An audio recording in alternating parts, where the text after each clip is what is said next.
Lesson 1. Clickbaity titles. Got you, didn't I? Smash like. When people ask what I do for a living, older people basically, and I say I do YouTube, I'm always met with, oh, that must be amazing. You must earn a lot of money, or yeah, it must be so cool to have an audience that love you. And yes, of course.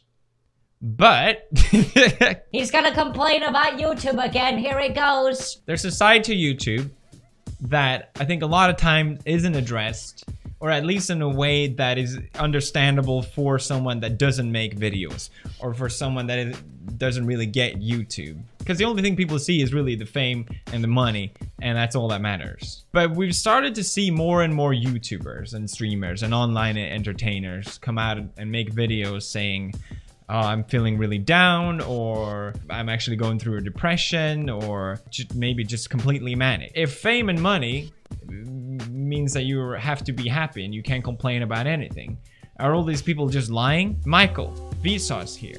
Let's investigate. I'm sure there's gonna be some people that don't agree with me on this, and I don't think this applies to everyone. It's not some rule or whatever. But it's very easy to be a YouTuber, or a new upcoming YouTuber. If you watch YouTube, I'm sure you can relate to stumbling upon someone's channel for the first time.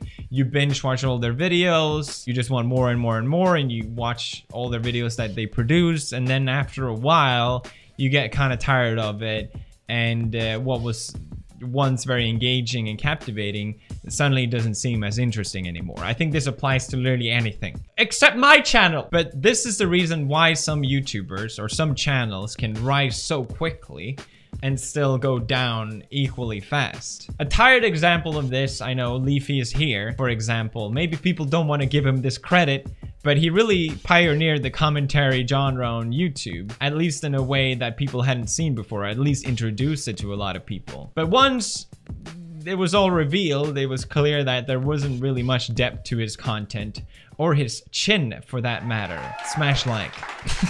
And all of a sudden, this channel that was exploding, people didn't care anymore, and it just disappeared. I think every YouTuber that is recognizable has gone through this phase of the boom of their channel.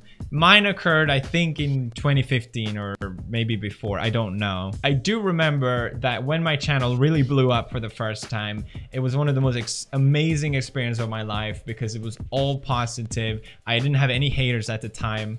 It was just me and my audience sharing this journey, and it was just incredible. I felt unstoppable. I was getting all these numbers, and it was just, I didn't get it. Like, how is it even possible? But what comes up must go down. And if you watch literally any other YouTuber that has been the biggest YouTuber on this platform, my future doesn't look very good.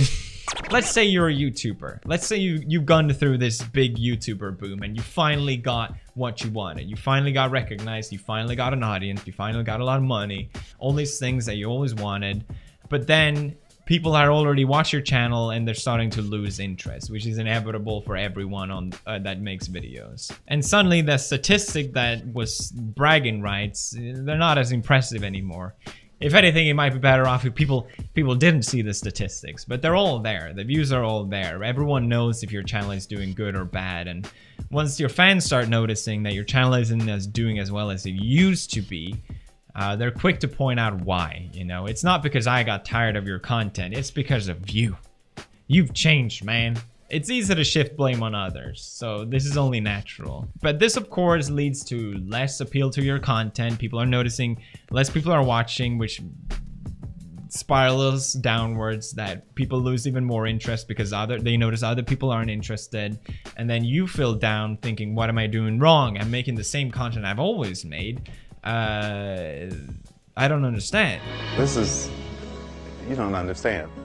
But despite feeling down, you still have to maintain this facade that everything is fine, everything is great. People are drawn to this persona where you're energetic and hyper, like all the YouTube videos are, because that's what people like to watch. No one likes someone mope away being negative on camera. So you feel bad about your content, you feel bad about yourself, and you realize wait a minute, I'm not in such a good place as I thought I would be. I'm told that getting money and fame is the end goal to all things. That's how you get happy. That's what everyone wants. People would literally kill to be in my position. So what's wrong with me? Why am I not as happy as I should be? Which makes you question yourself even more and make you feel even worse for not being as happy as you think you should be. And you ask yourself, was I even happier before I started all this?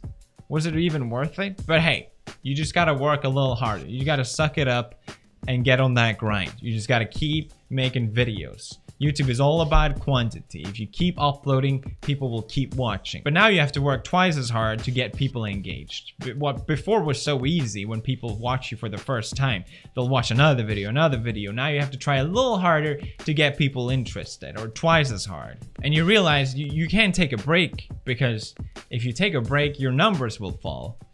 And if your numbers go down, people notice that you're failing and not doing as well. Or maybe they'll forget about you, or maybe they just won't care if you come back. And YouTube Analytics doesn't tell if you have to go on a break, and YouTube Analytics doesn't say if you go on a vacation. So you have to keep making videos, and you're stuck at constantly producing content, because you have to keep the numbers up, because if you don't, then your numbers will go down, and if your numbers going down, that means you're failing. And it will just keep on going that way. What if my friends notice that my channel is doing poorly? Are my friends even friends with me because they like me, or because I have a lot of subscribers? You notice a lot of people online have the same amount of views and subscribers as their friends. I don't think this is a coincidence. A lot of people collaborate on YouTube and they build each other up and get viewers from each other. But that only lasts as long.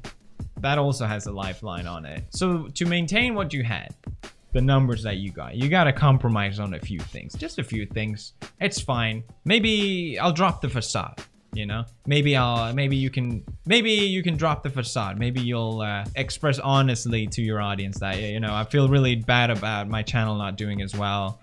Maybe you can cry on camera. People love that. That will definitely get even more views. That would be great for the channel. Maybe I can share more personal stuff in my life. People like that. It's not really what I want to do, but no one seems to complain, and it gets me what I want. So maybe I can share my relationship, or maybe I can share my breakup. Maybe I can share my personal fight with friends, or anything really. People like to know, so there's nothing wrong with this, right? So any values that you previously kept get thrown out the window as a desperate attempt to keep getting views. Maybe some friendship fades. You start asking yourself, well, why were we friends to the beginning? Am I even likable as a person? Well, of course I am. I'm a YouTuber. Maybe getting a few hundred subscribers makes you feel terrible when it used to make you feel so good about getting in. But because you used to get so much more, it means nothing anymore. And just the numbers at this point have just completely taken over your life. But maybe, thanks to all the expensive items you got, the car, the house, you can show off that lifestyle. That's really popular on YouTube. Kids love that. And it doesn't matter who watches my content. As long as I get more numbers, who cares? Kids love to see what a great lifestyle a YouTuber has, how rich they are, what girlfriend they have, what house they have, what cars they have. They want to know what it's like to be famous. They want to know what it's like to have money. And you're just selling the same lie, that getting all these things are somehow gonna make you happy, when it's just a lie. This story is a mixture of other YouTubers that I've seen, other streamers that I followed, and other online people in general, and my own experience as well of what it's like to go from that boom to maybe people don't really care.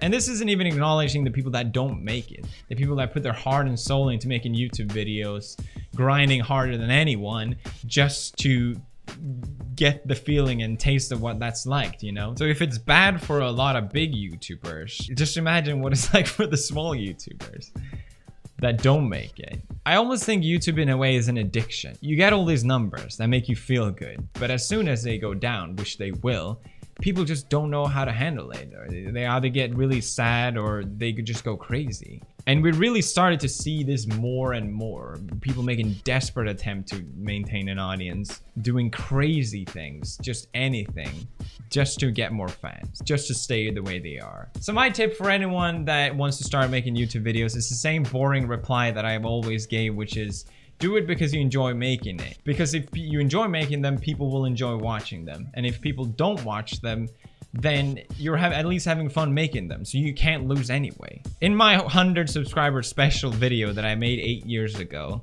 I said this. Like, what's the next thing? Do we want to be on machinima?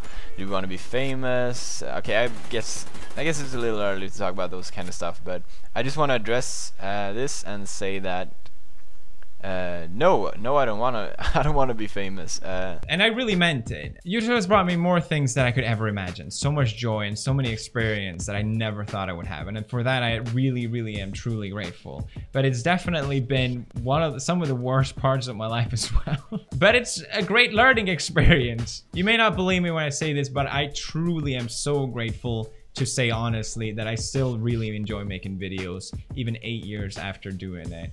So thank you for watching, and have fun with it. Bye.